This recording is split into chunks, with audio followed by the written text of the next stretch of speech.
What is up, everybody? Welcome to the Tomatoito Boxing Show. And this past Saturday, as a lot of people were tuned into Golden Boy and the card that they were doing up in Northern California, down south in LA was the debut of BKFC in California. Finally approved by the State Athletic Commission, by the California State Athletic Commission. BKFC makes their debut in California, and a successful one out in Los Angeles.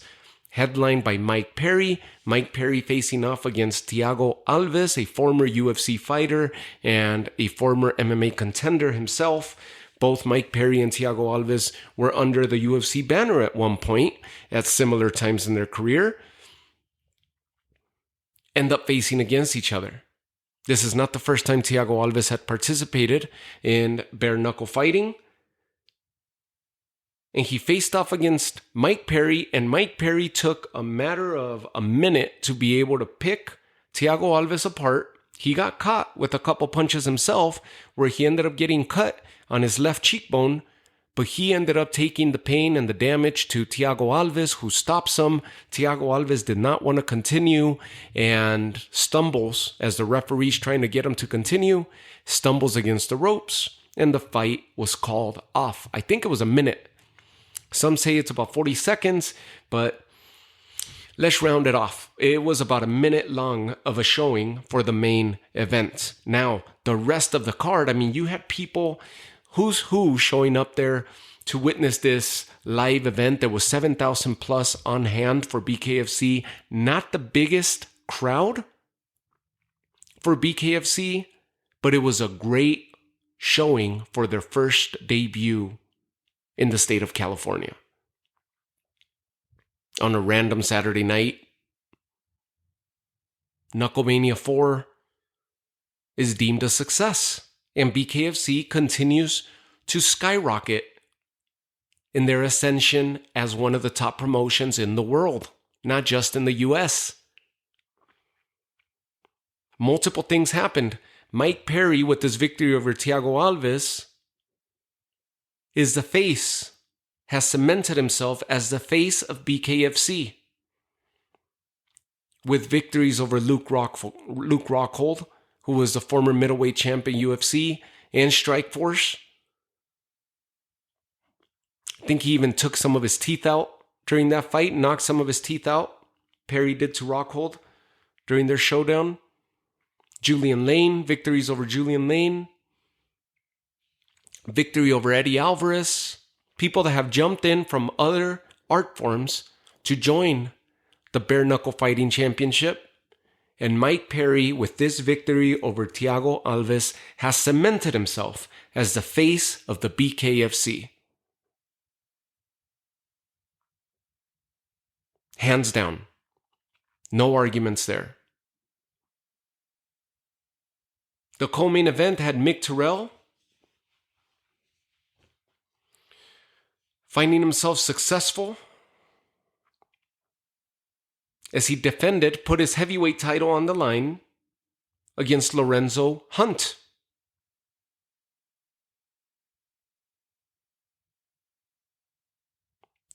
Remember, Lorenzo Hunt was starting to get to the place where people were considering him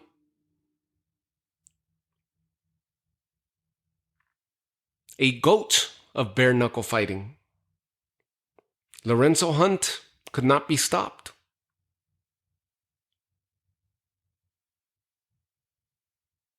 Lorenzo Hunt, the former cruiserweight champ, the former middleweight champ, destroying everybody in his path, moved up to challenge Mick Tirrell, the heavyweight. And he came up short. The fight is most likely going to be run back because of the way that it was stopped. At a minute 48 of the opening round, where these two exchanged some of the biggest punches and just went at each other, Mick Tirrell getting the best of Lorenzo Hunt.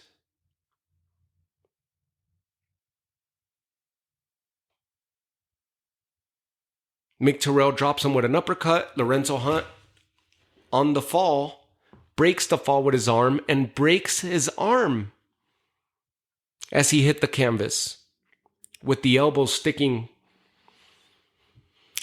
up and out of his arm facing the ceiling.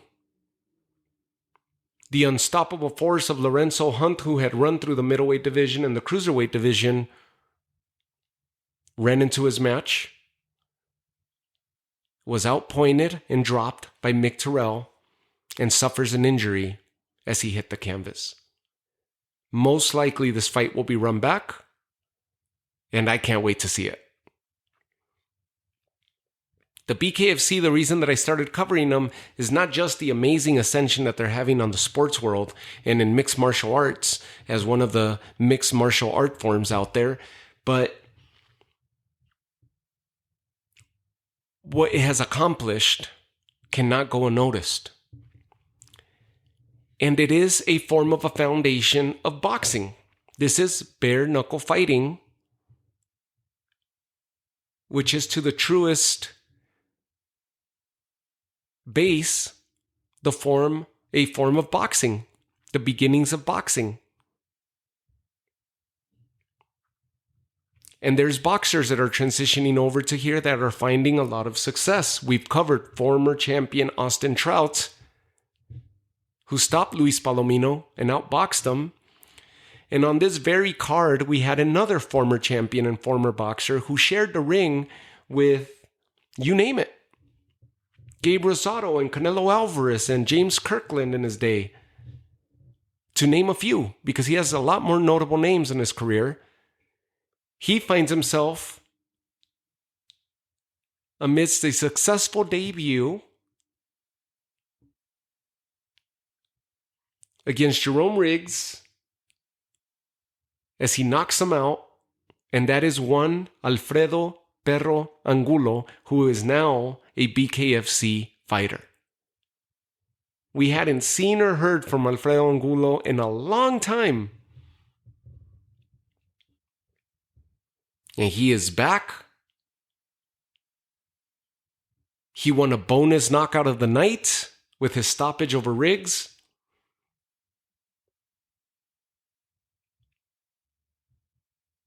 He is back in a big way. And PERRO Angulo is a force to be reckoned with as a former boxer in BKFC.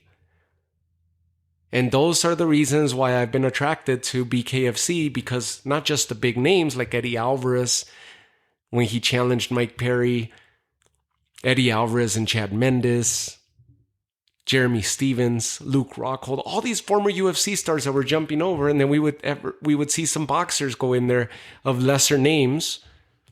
But then when I saw Austin Trout competing, it really got my attention to see how he was going to hold up, being that the critique has been there that the boxers are used to getting punches or receiving punches from padded gloves rather than bare knuckles. And when they receive the punch, not all of them could handle the punch very well. It hadn't transitioned well for boxers. But Austin Trout proved that wrong.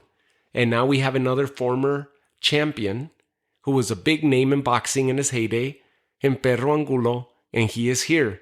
And he is delivering and fighting in a big way and came away with the knockout and the bonus money in his debut for BKFC. You had Seniesa Estrada on hand. You had Nate Diaz on hand. And the big announcement that came out that Conor McGregor has now become partners and is in a part owner.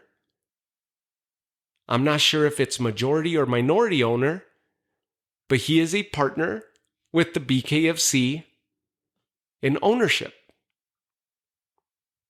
In their very last outing for BKFC, he had announced that he had a partnership in the form of a sponsorship with his beer, with the Forged Stout. And his models and his logos are everywhere. And now he has become an owner of the BKFC. And that influence is going to skyrocket BKFC into new realms that we could only imagine. And it's only going to attract even more fighters. Mark Hunt is already in talks of joining BKFC. And many others. Nate Diaz being on hand. Who knows if he's going to take part of BKFC at some point. The scrappy fighter who loves to muddy the waters in the UFC and his events with his style of boxing and the Stockton slap that his brother made famous. If he participates in this is backyard boxing for him. This is roots for him of a sport that he practices and is very good at. Even though he came up short with Jake Paul, that was more of a stamina, more of an exposure type for Nate Diaz being out in that realm. But he himself is going to be competing against Jorge Masvidal come June 1st in a boxing rematch for those two. A rematch dating back to when the BMF belt was announced and came about in the UFC between Masvidal and Nate Diaz.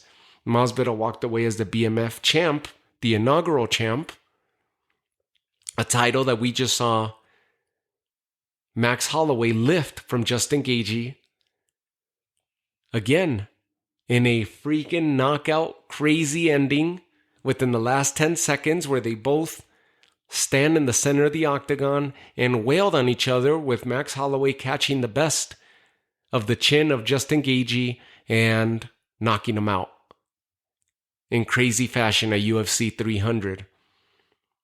That was BKFC-esque, what Holloway did to Justin Gaethje. And we mentioned Luis Palomino, who was bested by Austin Trout. Palomino was a former opponent and foe of Justin Gaethje years back. With this partnership that Conor McGregor has now announced, signed, the pact with BKFC is only going to attract bigger names. This thing is going to go through the roof this year. And who knows where we'll be with BKFC by December. But viewership, again, they broke another record. They broke viewership from their very last event this past Saturday. And now they have a bona fide star in Mike Perry as the face of BKFC. And you have very good champs through and through across all divisions. And you have names like Austin Trout, who is a champ himself. And you have names like PERRO Angulo now joining. And Eddie Alvarez, who will most likely come back and compete in this format again. Sky's the limit.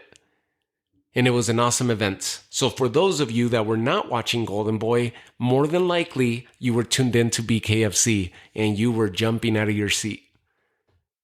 Especially during the Angulo Riggs card. Because it was so polemic.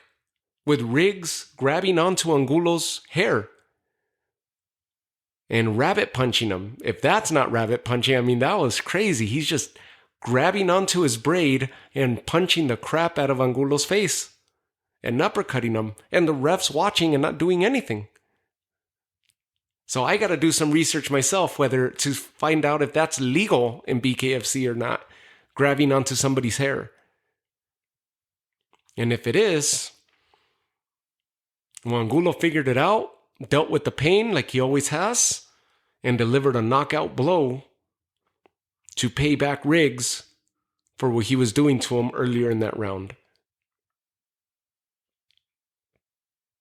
So congrats to BKFC, and I hope I've covered a few boxing events in my day.